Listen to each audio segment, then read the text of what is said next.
Welcome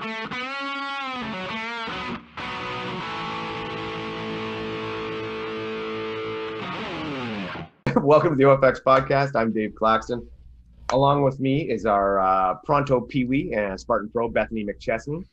And we have today, well, let's see, where do we start? He's a Spartan Pro. He's the Deka Mile Deka Fit record holder, the founder of the Running Coalition. Oh, man. The Team Torque captain, host of the Reinforced Running podcast, endurance coach, and new face on the hybrid racing scene, Rich Ryan. Wow. Honestly, that was all from memory. That was really good too. I thought you were going to say host of the Running Public there for a second. No. I thought I was going that way. I was like, dude, right off the jump. We were good, and now I don't know. All right, but before we get into it, we need to have, because nobody else is really doing this stuff, so we'd like to keep on top of it, a dramatic reading of the podiums from this weekend's Hyrox by Bethany McChesney. Bethany, if you will. Okay. So we'll start with the pro men, considering our guest here. So first place was David Magida, and second place was Rich Ryan, and third place was Colby Patterson. The times, so 103 for David Magida, Rich Ryan was 107, and then 115. So a pretty big gap there. Then on to the women. Lauren Weeks dominated with 106.57, so dipped under that 107 mark, and then Tara Jackson 115, and Heather White 116.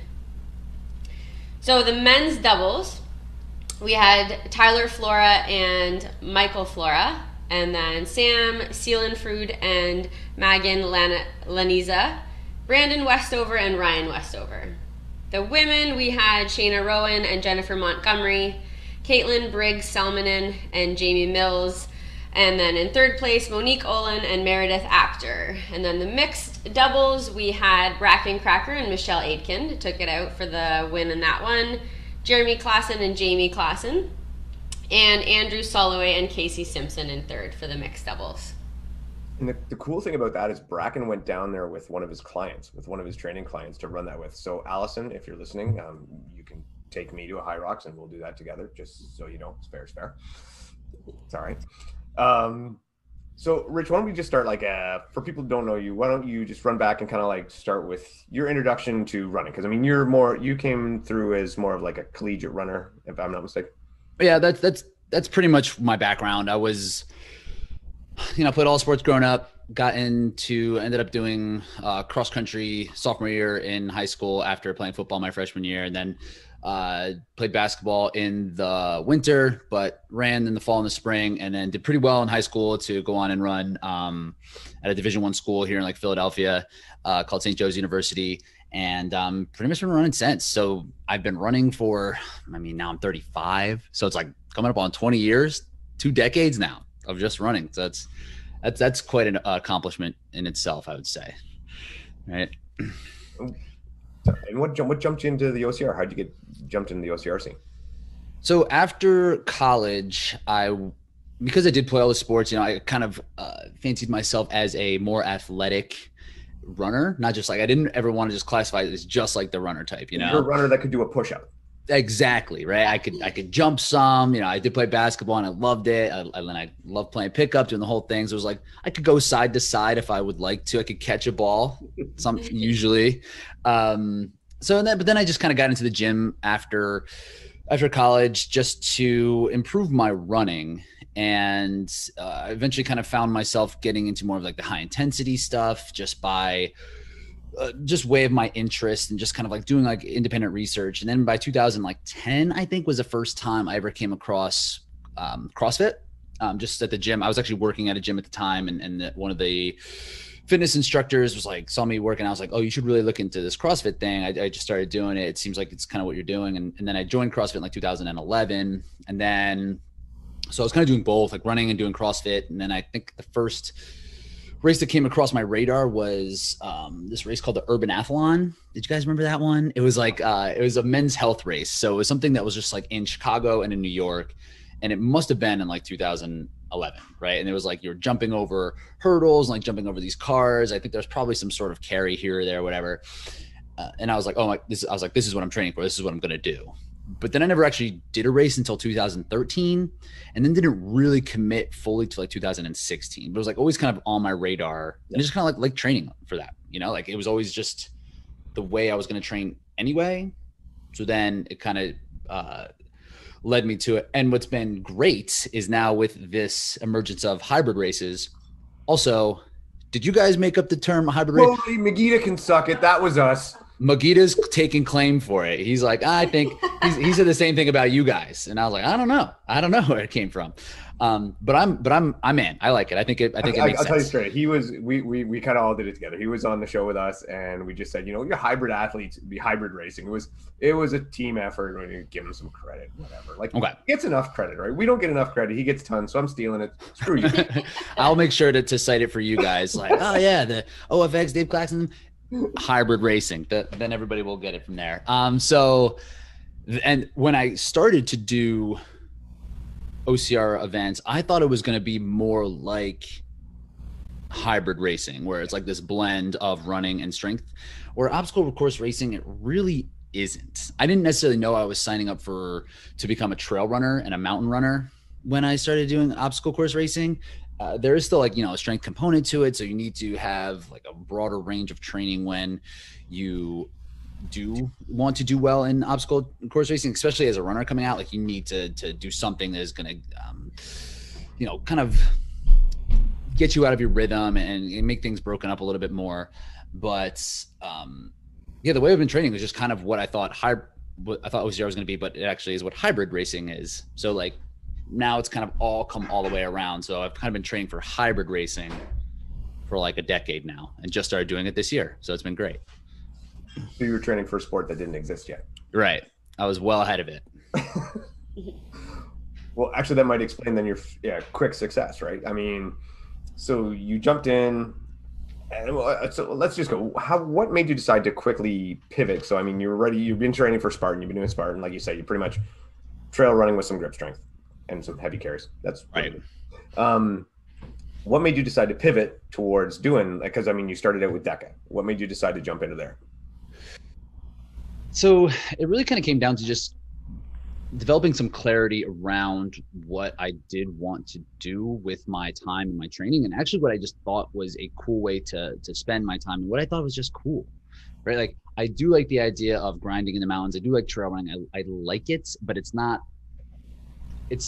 have to go out of my way to do it. I kind of have to muster up the like enthusiasm to train that way. But when I think about training for hybrid racers, it's just like, oh, I love that. I'm a gym rat. I just like to be in the gym.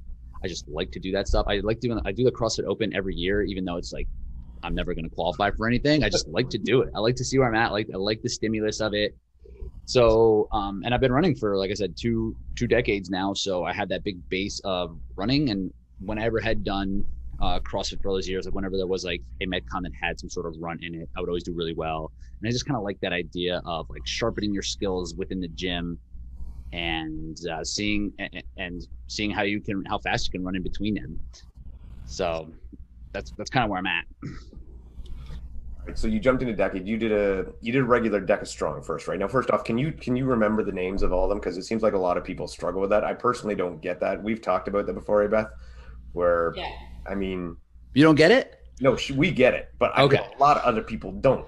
Where they can remember a sprint, a beast, a super, an ultra, Spartan cross, Spartan everything, but strong, mile, and fit you can't do. I don't understand. What do you think that is? You think I think it's just because like the pandemic happened like right as it was launching, but they're also not like events, right? Like they're like these yeah. Well, and the word fit doesn't really necessarily mean running more. Like it doesn't really, like beast, obviously it's the longest, but like you're using fit to say the word to the distance, the one that we're running longer. So it just doesn't really correlate necessarily. Yeah. Should it be like Deka 5K or something? Deka 5,000. Oh, that's a good one. Something like that. Deka 5,000, well. Deka 1,600, and Deka Strong. There you go. You got something from like naming stuff, like just good at like nobody them down. Any money. You got to really niche down and like find out people who will pay you for this, because You have a gift. I got it. I'm on the phone with Yancey all the time, and he's like, "Yeah, you're an idiot. Go away." So he's actually very nice. I shouldn't say that. So you did okay at the Deca Strong, then decided, you're going to get the Deca Mile. And did you do that twice? Have you done it twice now, or has it just been the one time? Just once on both of them. So the Deca Strong.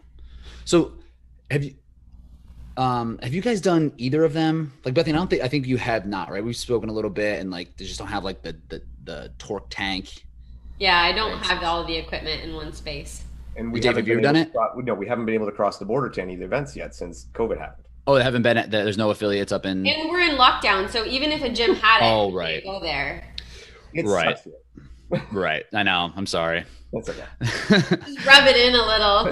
Yeah. It's been way more fun here. It's been great. Florida especially. Florida's the place. So yes. So Deca's Strong.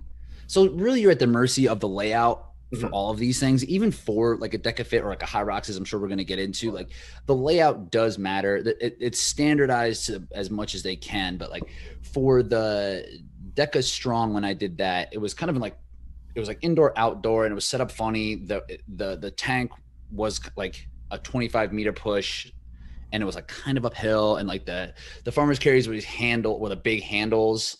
And again, it was like big, so like you're just kind of at the mercy of it. But also, so I did that one there, and it was like 1320, I think it was my 1340, I forget. And which is like kind of like middle of the road time, but it really did open my eyes. Like, okay, like I need to get better at doing some of the strength stuff. Even like the tank push was really hard, and the assault bike was really hard. So like the power output, it like really opened my eyes. Like, okay, I need to get better at I need to double down on the strength of things. And then I went to the Deca Mile after maybe 2 months of prep for that. And the Deca Mile, it's also the same thing. It's like you're kind of at the mercy of the setup. Setup was better. The run was still kind of funny. And they've only done that a couple times, right? Like how many events have really been, because logistically that one is really, really hard to like nail in. Like even the one I did it, it's like I ran, so it was so the stations were indoors. We had to run out a door, and the first direction we went was left for like a yard, a meter. And then we whipped around a tire and then went halfway down, and like through this grass, there was a huge puddle, and went through another tire. So like somehow at 280-degree turns in 160 meters. So it's like, it's still just like funny how like the logistics lay out, but that all went much better. And having a little bit of running in there was definitely a reprieve from the stations, because the stations just kind of would wear me down. And having even just whatever that would be, like the 40 seconds of running really helped kind of pull me back so I can hit those stations a little bit harder. And so you cranked out, and I don't like saying the world record because that just sounds stupid, but you cranked out the fastest time, the record time for a Deca Mile so far, right? No one in the world's done it faster, Dave. I mean, it's a world. I'm the same thing. It's like the world record. These events have just kind of started. Yeah. So and because the layout is different every time, I struggle with it, but I will definitely adhere to, yes, the record time. That's fine. It's just, I'm not calling it fastest time in the world to date. There you go. That's good. Yeah, that works. Yeah, so yeah, I was joking. I should put that in my like Instagram profile. You think people would like that? World Deca Mile world record holder. You think that'd be good? Yeah, you can restart LinkedIn. Yeah, totally. Give me some follows. So so yeah, and I mean that one's only been done a couple of times. The time was like 1828, I think. Something like that, but still there's no reference. Like it's even saying that now, like if no one's ever done the event, you would have no idea what that means. Right. Well, and I mean, you bring up the huge point about the setup, and the setup's different. And I think the Deca Strong, I think when we've talked about this before, the Deca setup is great, going gym to gym to gym. It really grabs people involved, gets everybody involved. Everybody can practice at their gym provided. Well, actually, the sleds have gone down in price. Did you see that? I meant to tell you about this, Bethany. This is important. We're going off track for a second. Those torque sleds were like $5,000, right? And then I don't know if you guys do this, if you've seen any of the CrossFit from this week. Yeah. Mm-hmm. They were using them at the CrossFit. Last weekend too, at the Mid-Atlantic one. Yeah, so at the Granite Games, I had them here, and we looked online, and you could actually buy the ones they're using at the Granite Games. They were giving you the used one discount for $1,000. You were getting it instead of the whatever. Wow. $5,000. But they also were selling them brand new for $14.99. So they've dropped in price big time. Well, maybe the investment from CrossFit has allowed them to make more in production, right? Like, and driving the price down a little bit so that they can sell them for less. What do you think of them? Because I mean, I guess you guys haven't really had a chance to push them, but since it's resistance based, it's always kind of the same speed. So like for me, in terms of like an implement of judging like strength, it doesn't really add up to me. It's just kind of like this annoyance. And that's why I was strange at a CrossFit event, like putting something in there and like, it's just like annoying. Like there's no speed difference in it.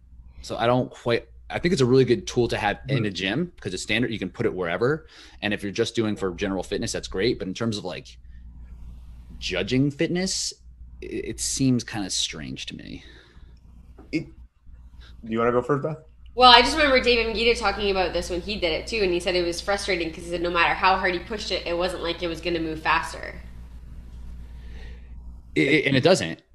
I think it's like disproportionate effort versus reward, where you are actually, it's almost like decibels, right? Like, so the difference to go from, 1 decibel to 2 decibels is not like the difference to go from 101 decibels to 102 decibels, right? It's very different. So you're not rewarded proportionally for effort. So I get what you're saying, where it doesn't seem you can push 10% harder, but you're not going to get 10% more speed. Exactly. And I guess it helps in terms of making sure that it's like an even playing field, because that's the problem CrossFit's had before, right? It's like if you lay out 30 lanes, there's shade and like there's different moisture that gets caught up in things. And even like in Hyrox, like the carpet scenario is like a problem for people, and like the layout ends up being an issue. Like if you have wheels and it goes like that, it's not really going to be a thing, but like pick something else. Do we need to have it? I don't know. And we criticized Deka right off the start.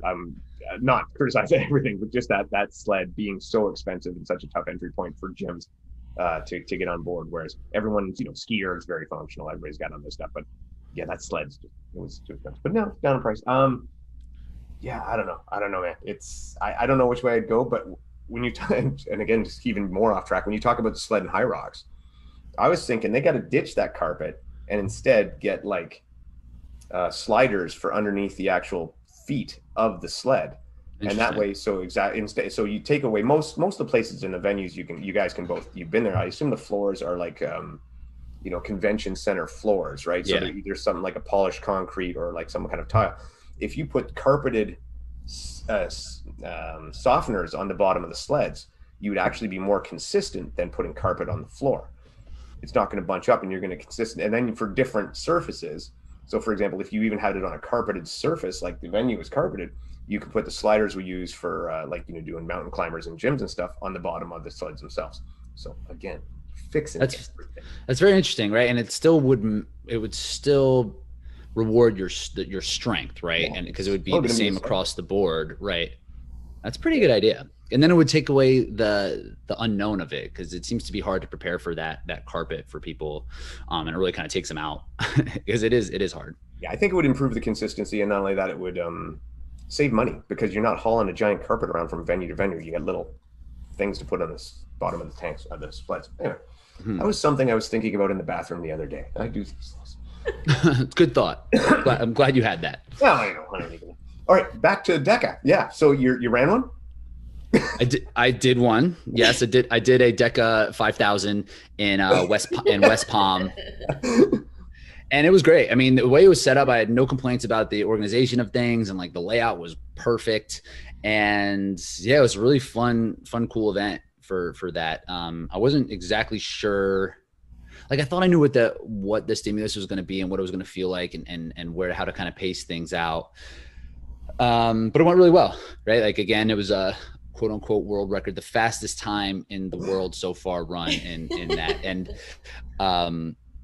Dave Magida was down for that as well. And we were able to kind of push each other and run through it. So, and it was only the third Deka Fit, I believe it was the third actual event. And and I'll be honest, like we watched it, what the live stream that they had, which was a shame that it wasn't a bit more, but we're bitter about that, but that's okay. So what did you think in terms of, because I mean I was there and I knew when I watched the live stream, I like kind of knew the flow. Yeah. Could you tell what was going on? Okay, I could. Do you want to go first on that, Beth? Could I know. You go ahead. You have more opinions about this. I could tell what was going on because I know, right? Because I've followed from the beginning. I have a concept of it. I thought the one guy that did do the camera, he worked his ass off. He busted his ass running around all over the place. The whole setup with needed commentary. There's a lot of stuff that needed, but the venue itself looked laid out very well. It looked to the point where there was a lot of thought involved, even down to the point where you're going to lose a certain amount of meters per lap because you're coming into the station, which is just before the previous station. I like that. I thought it was really good that way. For me, I think with Spartan having the resources that it does and the simplicity of what it is to cover one of these events, that they could do much, much better. I've said it before, we joke, give me two guys with, cell phones and let me hook it up on the computer and let me tell them where to go, and it'll be great. When you guys did the coverage for ORM for the Hyrox event, it was great. It was really good. It was really strong. The commentary was great. Dave loved it. Not just saying it because you're right here in front of me in Zoom, but it was really good. I really enjoyed it. And yeah, something like that would be great, right? Someone to have knowledgeable that can kind of talk about like what's actually happening. But I'm guessing they were just kind of piloting it, right? And Deka, that was the first time they did actually put it out there. I mean, they're probably just trying to see what kind of views they would get or how much interest it could be on the lowest end of the budget that they could possibly. And they still got quite a few years. They still did all right. They did not too bad, and it was great. Yeah. And the nice thing about it too was you guys put on a great show. So I mean, like, to go back to that, except for the guy in the orange shorts, he was dangerous. But other than he talking point, he was entertaining. he was entertaining. So you looked like you went into there with a really good plan and a really good. You had your whole game, you had your strategy laid out. Did everything go as you saw it playing out? It actually did, surprisingly. And that's what's been nice about preparing for these hybrid races. I mean, I've only really done two with just the Hyrox that was over this past weekend and the Deka Fit that was 3-4 weeks ago, whatever that was, is that it's much more cut and dry. Like your plan in an obstacle race, it just goes out the window. Like you can't really foresee what's going to happen. You don't really know what's out there. So being able to really kind of map things out for these hybrid races has been a nice relief for me. I really enjoyed it. So, and it's been easier to prepare for and trying to figure out like how it might feel toward like 20 minutes into the race, and being able to practice all the implements and practice the skills. So it pretty much went exactly to plan, which is nice. And it was the first time out racing for like 14 months. So I was really geared up for that event, really excited just to like be back. And I think that was like the one major advantage I had over Magida in that one, because like he is, like, as we'll cover with Hyrox, he's as fast as I am right now, and he's stronger than I am right now. So I was like, I don't really know where I'm going to have like an advantage on him in this, but I think it was more that I was really excited for it. And I was really like dialed into, I had a whole plan laid out and I really wanted to execute it to the fullest. Or something that he might have been coming in, like he had that big Hyrox event, and Hyrox for Chicago was like his main thing, but like this was my first race in 14 months. So I did everything that I could to be mentally prepared for it. And so I really did take some time to really try to plan things out and try to execute that. And it did go like pretty much according to plan. I expect that from you, Beth, when you get back out there, because like it's been how long now? Oh my gosh, how long? So January 2020. Yeah. Is there, and it doesn't look like, I see you guys post about races getting canceled all the time. Is there hope? Is there like a local 5K or something? We're gonna die. Yeah. there's zero hope. Yeah, we're looking hopefully in mid-July to go to Montreal for one then. And then after that, the Red Deer is in September now? It's bumped to September now, out of August. So yeah, so I mean, in September. So I mean, September and October will be absolutely insane if things open up. Yeah, and there's no real idea of when the border will be able. They're not really kind of giving you anything. No, and I keep calling Atkins' dad to see if he'll fly me over, and like it's just, I don't know. He never calls back. He's booked. It's high demand. It's expensive, Yeah. I don't know. And I can't list it as my job, so it doesn't work. But well, if you keep crushing with naming this stuff, right, it's like I got to go down to the States, name all these races, so I can get paid. That's right. That's right. So you went through that. You obviously you won that event. You beat Magida there, and so from there you two get to meet again this weekend at Hyrox, and dare I say this time maybe a little more on his playing field than yours. This one's probably favor his skill set a little more than you. Yeah, that's fair. And just like it I mean, he would have said it the same way about you, I think. For Deka? No, yeah, I guess so. Yeah. I mean, there's just like the strength element of it is so clear, and like the sleds are such an equalizer, and in the race itself. And I'm sure we can go through it as much let's just detail. Start from the beginning, right? This wasn't streamed. Unfortunately, again, Hyrox, get off your ass. It wasn't streamed. I don't know why. We did see a lot of it thanks to one of your clients, Heather White, good friend. Heather White did awesome too. 3rd place. She did great. Crushed. Or did you catch her story? Like she started. Yeah. She ran 2 laps without her ankle bracelet on. Had to stop. Start again. So. But luckily, it was all chip based, right? So like she kind of did her own time trial. Just a big warm up. Still did her own time trial and came out on the podium, which is awesome because she won the Dallas. The Dallas Pro. Elite Pro. Dallas Pro because they consider the elite the invitational wording. Yeah. So yeah, the word. Yeah, because I always get confused trying to check the splits. It's like, is it elite or is it pro? Yeah. What's the difference? It should be like all-star versus pro. I don't know. And but she shaved like 3 minutes off her time this time too. She's been great. I mean, she's been really working hard and like working on her running, and her stations are unbelievable. So, but yeah, she caught like the back half of the race. So we missed the beginning. So how did the beginning go out? Because from what I understand, it was pretty close. Yeah, the part that she caught, like, I wish she didn't. I wish she caught the front. That would have been great. I like haven't even watched it because like I don't want to see this. This is not going to be something that I'm going to enjoy. But yeah, the beginning, like, and the race is long, right? So even someone like Hunter, who's running right around 7 is the record or something like that, 56, 57. It's under 57, yeah. So that's like if I personally was to race that type of that time domain, I'd cover probably 11 miles, right, over the course of that. So if you just take it from the time, it's a long race, right? So, and where I ended up being about 67, again, that's more, closer to half marathon type of pace for just a running. So I knew the running part was going to have to feel kind of in that easy-ish, like comfortable but hard type of pacing. So the first 1,000 was no problem. It's just Dave and I running next to each other essentially, and coming into the ski erg. And I figured that would be the same type of effort. And I've spent a lot of time on the ski erg. I've been dealing with an injury pretty much since I had a pretty bad injury January to March, where I was pretty much no running at all for 8 weeks. And then from March till Deka Fit, I was able to run maybe 30-ish miles a week. And then and doing like minimal quality work. So most of my quality work was done on like the ski erg or the rower or the assault bike. So I kind of knew where I was on the ski erg. So I knew like what that pace kind of felt like.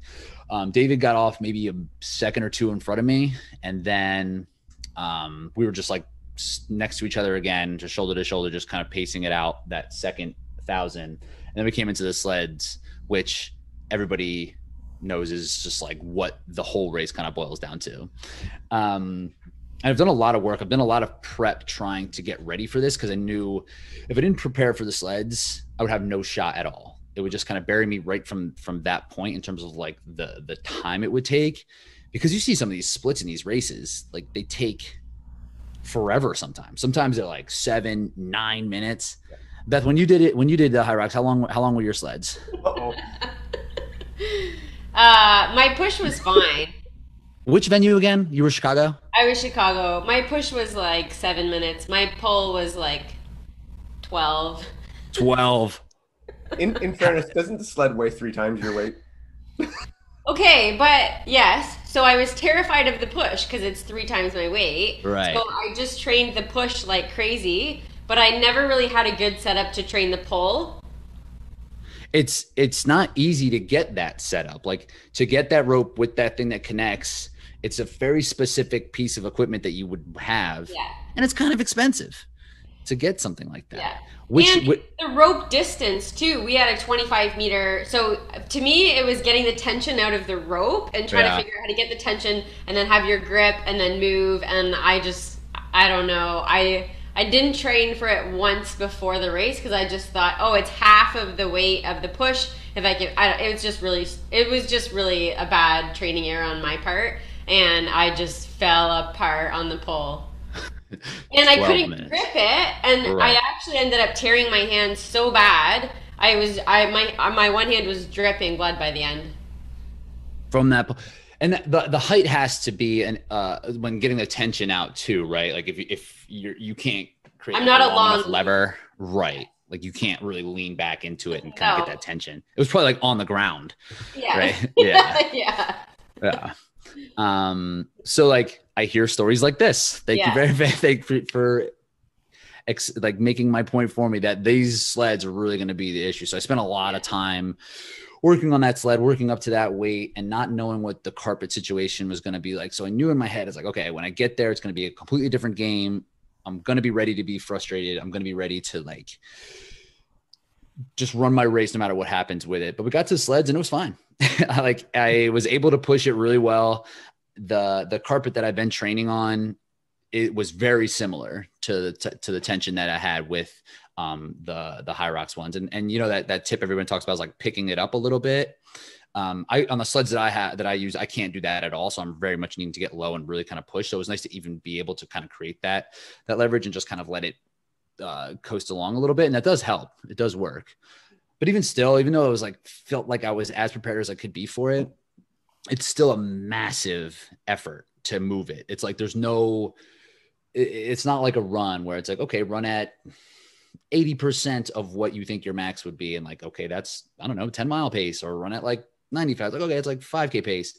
It's either for me, it's either it moves or it doesn't. It's 100% or there's no use to even like trying it. So after I came off of that push, I think the splits are on there, but they're funny for this one. It was closer than you would have thought. No, I had talked to McGeeta after, and he told me that he had a poor shoe choice, and he blamed you. No, actually he didn't. He didn't mention it at all. But he said his shoe choice was not as good in the past, and he chalks that up to a learning process. He's glad he had done it there and not at Chicago.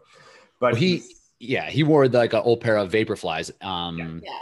Which is it's a good place to experiment for something like that, right? But the times were pretty close. They weren't bad. Thank you. But the push, the zone, there wasn't like a rock zone, right? Like there used to be in some venues, like when you cross in off of like the 1,000-meter track, then you're in the rock zone, and there was another mat as soon as you get to the station. Right. Yeah. And so like it takes the time out of the rock zone and kind of puts it in its own thing. And then so you know exactly how long you were pushing the sled for. We didn't have that. So it was like a bit of a time to get the track to your station, and that counted as part of your push. So I think I was like right around like 4:40 something, 4:08 maybe. I haven't done a complete deep dive on this. So I'm like, we're going to speak in generalities. I hope that's okay. Low fours. Low fours. So, I mean, if you take out the transitions, I was probably in the 3:40s maybe. And so I'm really happy with that in terms of like the time it took to push the thing. But my run was horrible after. Like we got off maybe 3 or 4 seconds from each other. And I think he put like 25 seconds on me in between that run.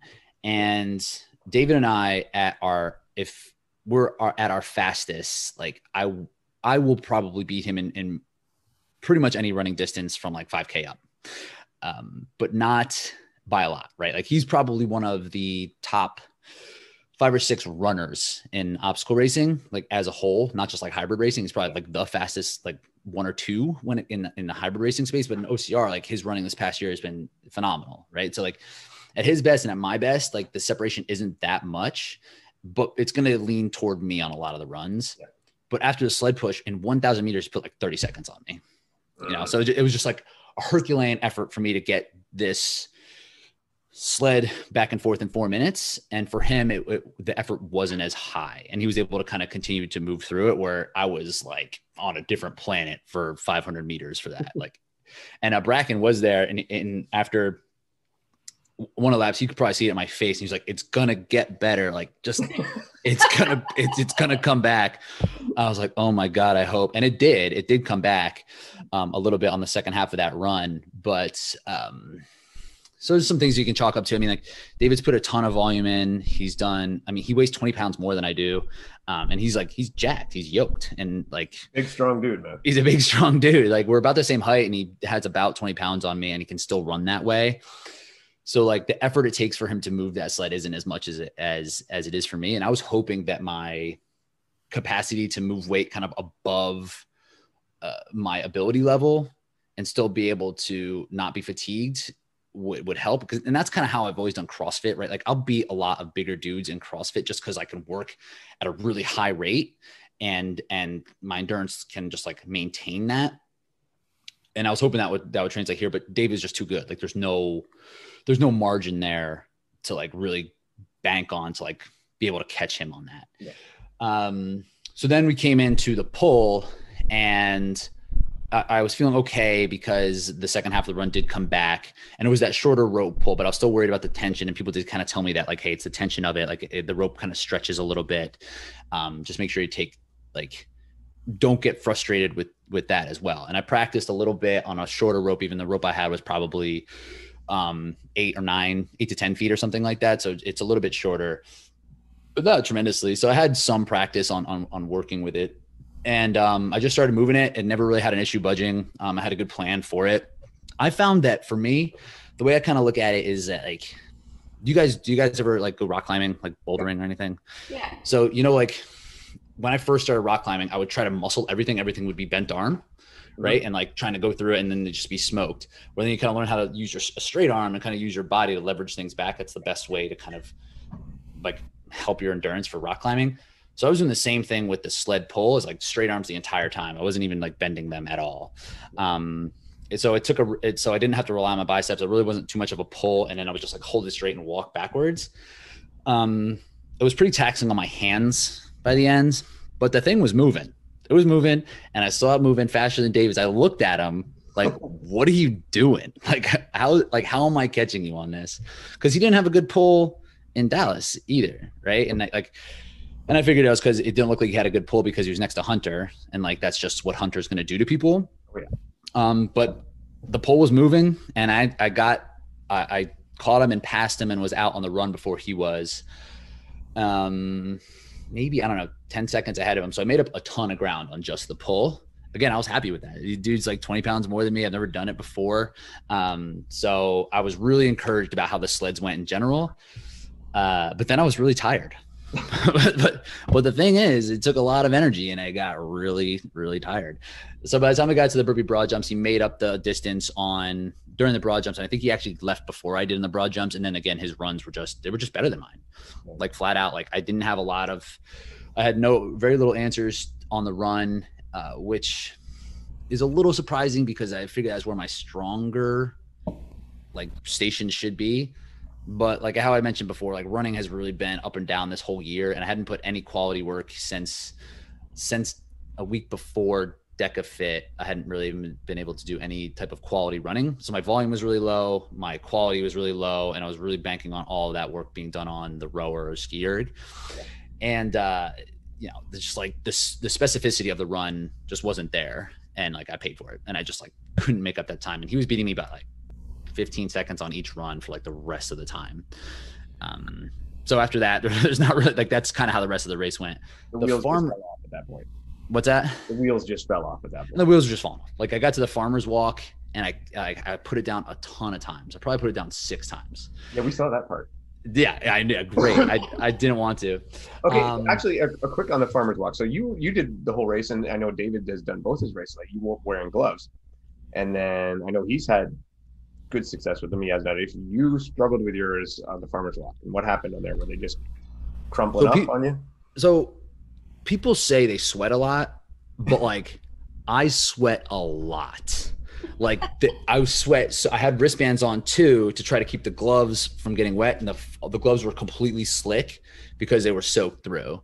So like receiver gloves are sticky when they're like dry, but when they're wet, they're really slick. Like a greased pig. It's exactly like that. So I tried to pull them off, and then my hands were so sweaty. They're like pooling in there. And so like, you know, if you're strong enough, you can make up for that, right? It's just like a wet rig, right? Like it's not like the stronger person is going to be able to get through the wet rig than someone with the weaker grip. So like, it's still a grip strength issue at the end of the day, but I really do sweat a lot. And I was thinking about that because I had two different gloves. I had the receiver gloves, and I had like these tactical gloves, right? Like for like police, like shooting and stuff, that are a little bit more fabric and have they aren't as like slick there. So I was thinking about even wearing those, and that's like what the OG CrossFitters would wear. Mechanics, they're called, those gloves. Have you ever seen those? Yeah, they're like the first kind of CrossFit gloves.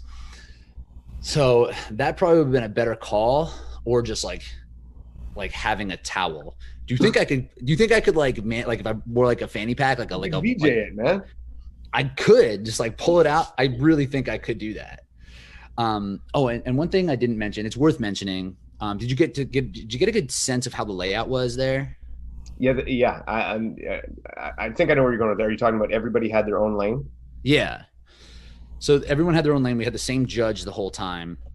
So the rock zones weren't like spread out all over the place. And again, this is my first Hyrox, but from what I understand, like depending on the layout of things, like it can be a little confusing about where to go and who's going to be your judge and everything like that. But like my lane was 15 and my judge was the same person each time. So I'd go there for the burpee broad jumps. I'd go back for the kettlebells, and everything was kind of set up in like this little lane. So I think I could put a towel there if that was a thing. But also, this is worth noting on the pull, the volunteer was, or the judge was behind us handling the rope for us. So like we didn't have to like, yeah. So like that was it for you. They were moving it out of the way. They were just that does actually help a lot. Because I would trip on the rope constantly, and then I'd have to move the rope back, and then I'd trip on the rope, and I have to move the rope. It was just like it was fed right out the back. I didn't have to worry about it at all. Yeah, because I was planning on like having it off to my side and kicking it into the other lane. They were just like handling it for me. Really? So yeah.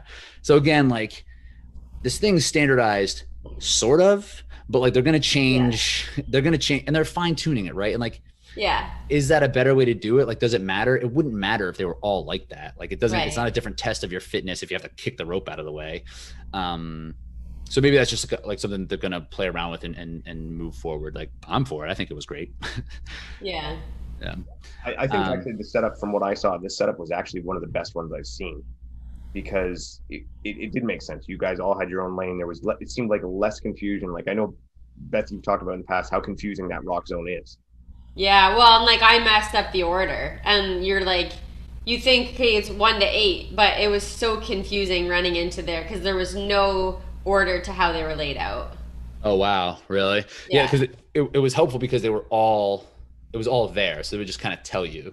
Yeah. So there wasn't a sandbag station. There wasn't a kettlebell station. It was just like go to your lane and then just like do whatever they say.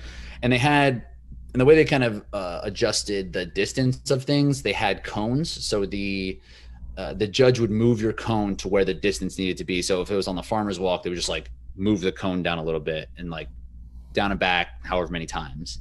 So I didn't find it confusing. I'm usually pretty poor about like race day decision making, and it was fine. This one looked like a smarter layout, and hopefully they can stick with it. The only thing is I know that they limited the entries for this one quite a lot, so I don't know if this type of setup will work with a larger number of people or not. So that'll be the thing to find out in the future. Because when it's lanes, they run into each other. Yeah. Right.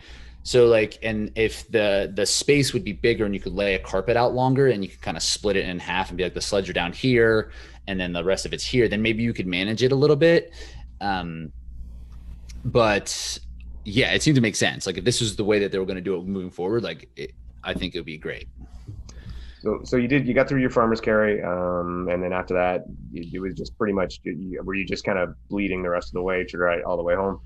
Pretty much. Like they're like, there's always a point where it's like, okay, let's push beyond where our comfort zone is, and really mentally buckle down. And I felt like I stayed pretty present in those moments, because in those times, like, it's easy to start, like, for me, it's easier to like have my mind start wandering. Like, what could I do better next time? Like, oh, this race isn't over. Let's think about what's going on next. And it's just easier to do that, right? But I was able to kind of stay in the race pretty well. My runs didn't get too much slower. It kind of stayed around the same. And after the lunges, I actually was like cramping. I cramped on the last run. So like my body just gave out. Like I just wasn't fit enough. I just didn't have enough volume on the running. I didn't spend enough time on my feet. I didn't have to do any running quality. I just like, it was a fitness thing at that point. I was just like, let's just get this over with. So it was like, from that point, I mean, I felt that way in like doing beast distances, where it's like, you're just like, man, I can't wait for this to be over. It's almost over. I can't wait. And I had that feeling definitely in the wall balls, and God, did those take forever. They seemed like they took so long. And I'm like good at wall balls. Like I can really knock those things out. And I didn't think it was going to be as much of a problem as it was. But I went in there. I was like, okay, I'm going to do 25s, and 25 should be manageable no matter what. But like, I think I did 2 sets of 25, and then it was just whatever I could muster up. 10, 4, 6, 12. Yeah, it was kind of like that. I was like, once I got to like 90, I was like, okay, I know I can at least do 10. And like, the time wasn't terrible. I think it was still under 5 minutes for the wall balls, which is like fine. Lauren Weeks did 4 minutes. Yeah, Lauren put in that was Lauren's fastest run to date. Did you see her first 1,000-meter split? I didn't actually. I didn't get the chance to look at her splits. It was like insane, and she like shot out like a cannon. She like was sprinting. It was like the fastest. It was probably the fastest 1,000-meter split of the day for everybody. Chasing Renee Medvedev again. Yeah, right. Oh man, no, she is. She's so consistent at this, but that was her fastest time to date, and I think now that put her like 5th on the leaderboard as the 5th fastest time ever. What is the women's record? It's 105. It's in the high 105. It's Imke Saland. Yeah, Salander. Yep. Thank you. Bethany's always there to help me with names because I'm absolutely terrible at it. Unless they're the French names, right? Yeah, nail down the French names. She gets better with that too. Okay. That's why she reads who finished where in the podiums, because I would just butcher it for an hour and a half. We did an OCR Stars podcast I did with Jack Bauer when that was going on, and I just like, Jack, you take the names, you got it, man. Like, I don't want to do this, and he was great at it. He's pro at names. Jack's just sitting at his computer all day long studying everything. He's got the sources. He probably knows where the origin of the name came from, how it broke down by families, and it. Yeah, what year they migrated to the States. But yeah, she's just been so good. I would like to have seen her have that performance at the Invitational, and then we would have saw her and Rachel really duke it out there. That would have been impressive. Yeah, and that was probably like the case, because I talked to her a little bit after, and she's like, obviously would rather have someone to run and push with, but being able to kind of put those times up in those conditions when she was literally solo by herself, and Alyssa got hurt real early on that sled push, and so like she was completely by herself the entire time. And we didn't get to see it. I mean, I knew Alyssa just from her Instagram and stuff. She got hurt. What do you know exactly what happened to her? It just looked like the calf thing, how people hurt their calves on the push. Yeah. I don't know exactly what that is. Like, I don't think it was like Achilles related. I think it was just like a real bad calf strain or tear. That actually happened to. It was Robert Killian, wasn't it? In one of them. It looked similar to that. Like, in the way Killian kind of like kept running, it was like should he keep doing this? But he toughed it out. Like, if that happened to me, I probably wouldn't keep going. we'll call us on a day. Yeah, totally. So overall, I mean, it was a great experience. I'm definitely sore. I definitely have a lot of work to do. But I went there with the idea is like, okay, I'm going here to qualify for Chicago because I do want to do the championship race that's going on there. And I mean, you did. You still put in a great time. Like that, you were 107-ish. I mean, that's nothing to sneeze at whatsoever. That's a solid time. I had no idea. I had no real expectation in terms of time. Like I said, it could have been a complete disaster. It could have went much better than it had, because I was really uncertain about like how I was going to hold up in the back half and how I was going to hold up in the early station. So like kind of put half of a race together, for the first time through. And, there's something to be said about race sharpness and having experience with these things and putting together a plan. Like I knew how Deka Fit was going to feel, even though I'd never had done one. Like it's short enough and it's digestible enough to know like what all these things will potentially feel like stacked on top of each other, and like practicing them to a certain extent. Like I kind of knew what that was going to be like, and doing the Deka Strong and the Deka Mile, it is a good way to kind of at least know what the stations might be like under fatigue. Or like what timer, but for this one, it's just like, I have no idea. And like going there and training, and I know that's something Magida has been doing, is like doing a lot of simulations. Like, it just seems that's just like a brutal way to get there. It's like hard to get to that point in training to like really know what it's going to be like, so for most of your training normally, then are you pretty much keeping the strength aspects and the running separate, or are you combining them into like a compromised running kind of deal? So it's usually maybe one bout per week will be one of like the compromised running type of things, where it's going to be, and a lot of it was focused around the sled, right? Like trying to see how I was going to feel running after that sled, or being fatigued moving into that sled, doing things like ski erg intervals into pushing or pulling that sled. I didn't practice the farmer's carry at all. I barely did the burpee broad jumps, like a little bit, just so I could kind of have like a strategy for how to do it. Stay low. Stay low. And I think the stepping forward, not hopping forward, is the move. And because that's like, if you see the high level CrossFitters, they kind of do like that hop step too. They won't necessarily like pop up like knees straight to chest and go like over a bar or something like that. They'll either go off to the side or do like one step here or there. So I had that strategy down, and like I figured I'd like the farmer's carry is just like, it won't be that bad. But it was bad, and I should have practiced more. So like I just didn't really have the time to put it all together. So in training, and if I had to build like a whole specific plan for this, I would probably save the last like four weeks or so to do like really kind of big compromised running bouts where you can start to maybe dip into what that last third of the race might feel like, because that's really what you got to prepare for. That's what I need to prepare for, I should say, because it's like, that's going to be the whole thing, but it's just hard to get there because it's such a big effort up front. So I think like high volume is really the way to go to kind of prepare for this thing. And that's what I would spend the rest of my time doing, is like building up a base of strength and building up a base of miles, so that when I need to work into these huge bouts that I can like physically do it. So I wouldn't do like only compromised running for 12 to 16 weeks, because I don't feel like I would ever really be able to be strong enough in any of the respective stations or the skills to really then put together a compromised running workout that is going to simulate what we're actually going to feel. So that's kind of like what I'm looking at. It's different because like David's doing his thing where, I mean, I know he does separate runs and stuff, but he's, like you said, it's sim. He's doing a lot of putting it all together. So it's interesting to see kind of a different philosophy. Yeah, totally. And like, I can't see myself personally doing stuff like that, because I would put weight on the simulations, I would want them. And this is where just runners in general, like when people start coming out and just trying to improve their running times, like every run matters so much. They want every run to like be something that is proving that their fitness is getting better. Like I know I would do that if I did a sim every week. I'd be like, this is worse than last week. I'm not getting better, So I would like to like kind of chunk it out, so I'm not like crushing myself mentally, I'll take your word for it, because I've known Heather for a little while, and I've seen a huge improvement of her, and she said you've done amazing things for her. And I know like 2 years ago I beat her in a race. Hi, Heather. And I don't know that I can do that now. So definitely you got that down. Thank you. Yeah.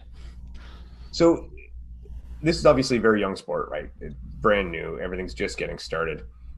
What would you do to improve both of those events, both Deka and Hyrox? How would you improve them without taking away from the ethos? Because I could go and say, well, Deka, we need more weights, we need more this, we need more that.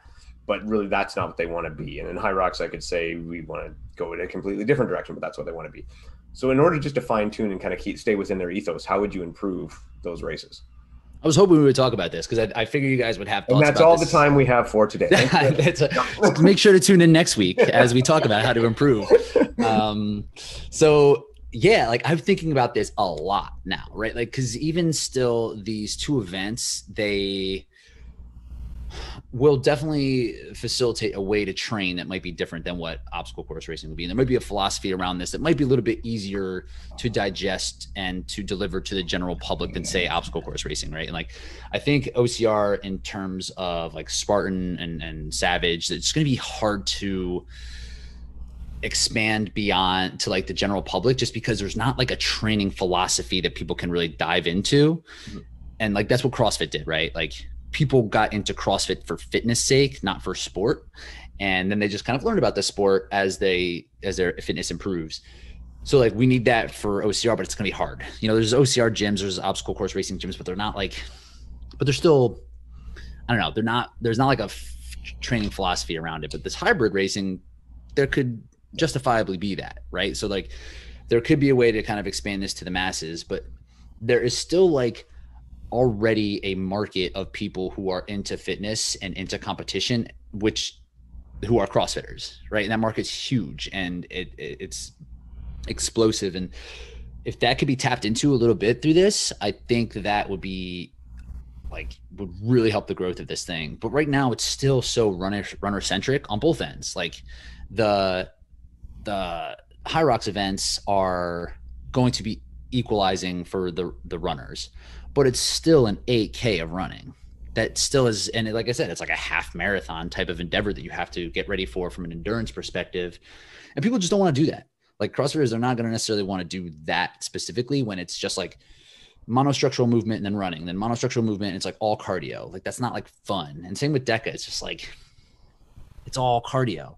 So I think there's an avenue to kind of bring in the CrossFit workouts and make the stations more like Metcon based, and like introducing barbell and like multi-structural stations. So doing something like 500-meter run, and then it would be like 3 rounds of 10 thrusters and 10 pull-ups. Like, do like a little Fran in it, and then do something else. Then have like a gymnastic, do like 20 bar muscle ups, or have like pistols or something that is going to be like CrossFit centric, so that it's not so much cardio. You know what I mean? Except for the pistols. Screw that shit. We'll give you a counterbalance. I don't have the ankle mobility. Oh yeah, that's tough without that. Even with the counterbalance, the ankle mobility. I need like a tank in front of me, I think. You put like a huge wedge under your heel, then we could do that. But something like that, I think, would be a cool avenue. Like, nothing is not so cardio based. It's just still like really, there's not as much skill in any of these things. Like, there is skill you can work on in Deka and Hyrox, but not that much. And like, so if you're going to train for it, like, all the training for CrossFit's kind of out the window. You know, like, I could spend my time doing Fran or Grace or whatever, or Helen, because I like to do that, but is it going to translate over? Like, probably not. And it's taking that whole methodology of training and just like it's not paying off for people. And people like Lauren Weeks are kind of the anomaly, because she does like to just run. Where most CrossFitters aren't spending their active recovery days doing like 60-minute aerobic runs.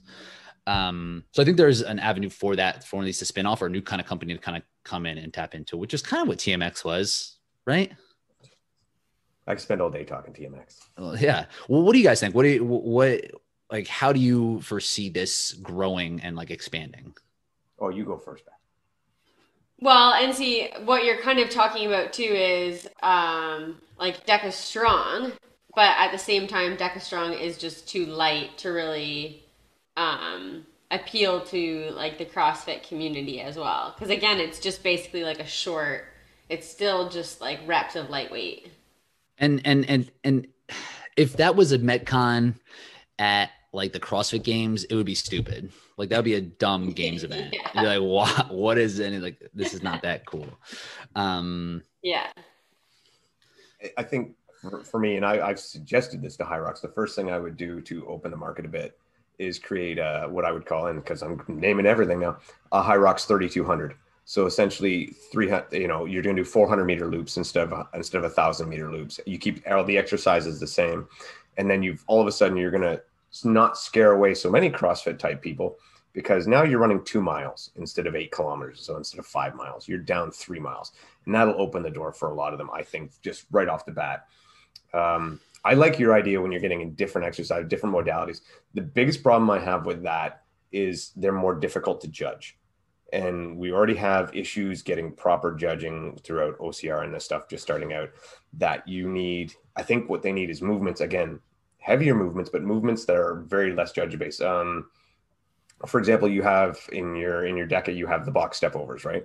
So do a box step over, but do it with a 50-pound weight, or even whatever, however big a weight you're upping the weight, but you're still keeping essentially a judgment-free movement. You know, you're over the box, you're not over the box. It's simple. I would love to see pull-ups in something like this, because I'm a pull-up guy, I'm a rig guy, I'm an obstacle guy, I'm a grip guy, but I don't want to be there judging pull-ups. They do it for CrossFit. Yeah, and they do it very well for CrossFit. And CrossFit has this great judging program. I don't know how they managed to do it, but I mean, I'm watching it all weekend, and these guys are serious. They are there, they're in it. And if you go to a Spartan race, their judges are picking dandelions in the field. Well, yeah, they're volunteers, right? You have to pay the people or something, or like give them some sort of incentive. Yeah, so you'll get some really, really good ones and some really bad ones. And that's what concerns me about taking any kind of really interesting movement and put it into it. I would actually say, I thought about it before, where I'd like to see pull-ups, but I don't think the judging would be great, is I'm sure you've seen the strong bar infinite monkey bars. Yeah. And you could actually do 20 rows, 20 rungs on the infinite monkey bars, up and down, up straight up. And because then there's no judgment of how the movement is. You just did it or you didn't, you can make them you can make them chest to bar. Then it's like, but then hit your chest. And that's why they don't do in the open. It's always chest to bar. They don't do chin over bars for the open, because it's much easier to judge stuff like that, or bar muscle ups. I was going to say a muscle up is even better, because I mean, you're up or you're not. You do it or you don't. And then if that's not where you are, then you scale it down, and then the judging isn't as important. It's still important for the sake of just like the standardization and just like, I don't know, whatever, but it wouldn't be as much, right? If you can take the highest and scale things down and make the highest ones easy to judge, like a pistols would be hard. They would be hard to judge, but like you could make it, they're slow enough. Yeah, they're moving slow enough. That's and honestly, I mean, I joke about it because I can't do it, but it is a good movement. I like the movement; it's great. And there is some, I mean, simplicity's sake, I like on Deka again the lifting the ball over the wall, but if you were to do it in a different sort, make that sucker heavier. I mean, I think you and Dave talked about that, and just make that thing a heavy lift, something that's gonna put some grunt into it. Yeah. I mean, like, there's going to be problems with judging, and there's problems with judging in Spartan and everything like that. But to me, it's not a reason to not do something. I get what you're saying. To like know that, to assume it's not going to work, and maybe kind of backpedal after. I don't know, but so I don't know. We need good judges everywhere. Good volunteers everywhere. We've been on about that before. That's been a high horse of mine. I've gone on a lot. So I mean, pretty much though, if you were to make it straight from scratch, you're going to make an event. How far are you going to make it? How long a distance is it going to be? Yeah, I think maybe like a 4K, something that's like in that, 10 by 4. Yeah, maybe even something like that. And, or even like something I've thought about is like splitting it and making it like have there be 400s and then the middle, like be an 800. So if it's like a really intensive, like CrossFit movement, say it is like clean and jerks, or you have them do, I wouldn't do this one, have them do like handstand push-ups or something that would really give the CrossFitter an advantage. But then right after that, do an 800. So then it kind of like helps kind of pull the field back for the runners, and just being able to like play around with the movements and just like not necessarily, I know it would be a little bit confusing, but just put it on the onus of the competitor to know what they're doing. And I think you could kind of play around with the run as well. So yeah, probably somewhere between like 4K to 5K or so. I would probably still put it. Yeah. So what do you think is an appropriate distance? Yeah, I like that distance too, because I think the 8K just really does turn off a lot of people. And same thing, being a gym owner, when I talk about Hyrox, like 5K is always in everybody's mind as like they can get off their couch and they can manage 5K, but 8K with the volume at each workout station just seems to mentally be a little bit too much for people. Yeah. I like the 4K, the 10 by 4 personally. And again, from day one, I said this should be on 400-meter tracks. I don't know why we're not doing it on 400-meter tracks. It just makes sense. Then it can go, every college stadium, every high school stadium has a 400-meter track. Yeah, it's just weather dependent then. I mean, you guys know about weather. Oh, yeah. But so it's like they would all be in like Southern California or like Arizona then in that case. They could do that. What's that? They're all there anyway. Yeah, right. Exactly. I mean, that's why like the outdoor things. I mean, I would love that. That'd be amazing to have something like that. There was they've done CrossFit Games workouts on tracks before. Years ago, there was one that was like 400-meter runs and like 15 split snatches and then like bar muscle up. So they put a rig out on the track. And that would be like easy to watch. It'd be great. Like there's stands there.